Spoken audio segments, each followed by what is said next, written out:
Welcome to this explainer. We're going to dive right in today because we are breaking down two massive global announcements from August 3, 2026. Now, on the surface, these two events, one happening in the Middle East and the other involving Asian economics, well, they seem completely unrelated. But as we unpack the source reports today, you'll see how they are actually tied together by one unified administration strategy. So, today we are looking at two major developments. First, a suddenly halted military strike against Iran, and second, a massive new economic investment package from Japan. We're going to look at these not just as breaking news events, but as textbook case studies.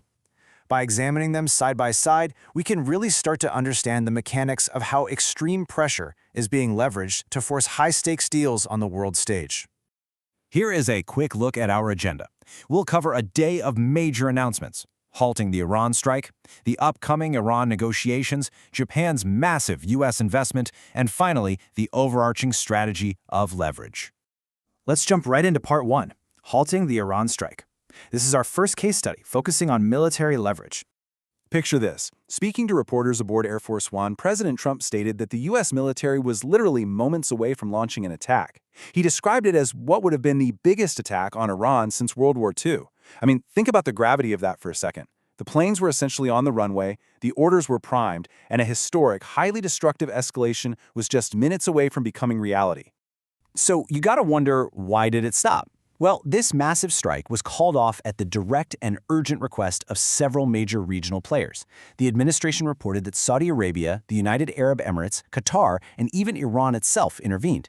They stepped in at the literal 11th hour because they believed a diplomatic deal was actually on the table and they needed to stop the bombs from dropping to just give that deal a fighting chance. According to the administration's account, Saudi Crown Prince Mohammed bin Salman specifically urged the president to pursue diplomacy over kinetic force.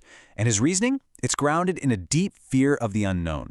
A catastrophic strike on Iran wouldn't just exist in a vacuum, right? It would cause entirely unpredictable regional instability across the entire Middle East.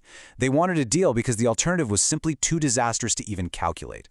Which brings us to our next section, the upcoming Iran negotiations, moving from the threat of force to the negotiating table. The administration has framed these sudden, imminent talks around two absolute mammoth goals. Step 1. Reopening the Strait of Hormuz. This is one of the world's most critical choke points for global shipping and oil transit, so securing it is absolutely vital for global economic stability. Step 2 is even larger, achieving the ultimate denuclearization of Iran.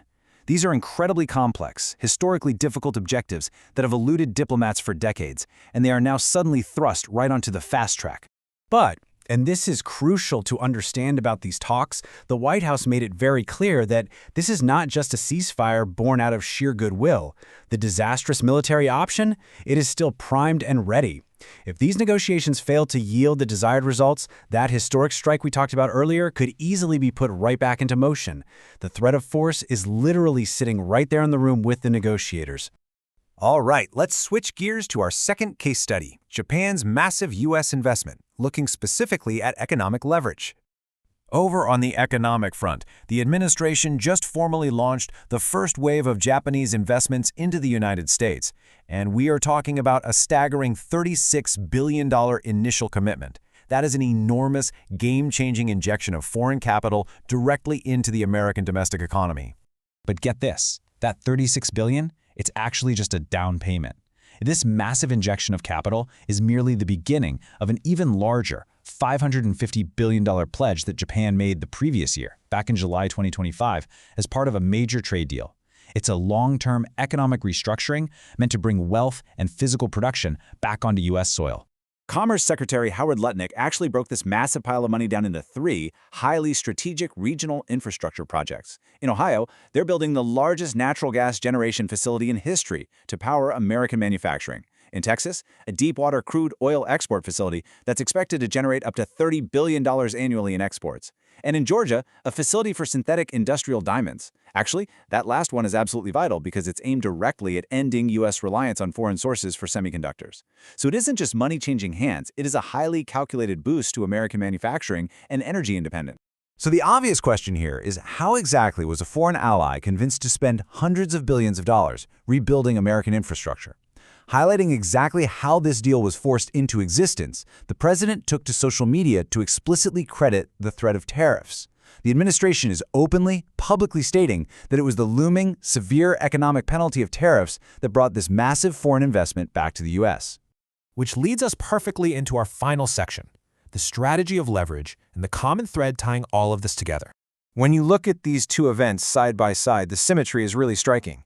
In the first instance, we have the threat of force with Iran, using extreme military pressure, the threat of immediate destruction, to force an adversary to the diplomatic table. In the second instance, we have economic pressure with Japan, using the threat of tariffs to compel a key friendly ally to invest billions domestically. Whether it is military threats or economic threats, we are witnessing a presidency highly comfortable using intense, relentless pressure to achieve its goals. What this dual case study really shows us is a pure exercise in leverage, the strategic application of extreme pressure to force a desired outcome. The mechanics of the administration's negotiation tactics remain perfectly identical, regardless of whether they're dealing with a longtime adversary facing a bombing run or a crucial economic ally facing devastating trade taxes. The tool is always pressure. The goal is a deal on their exact terms.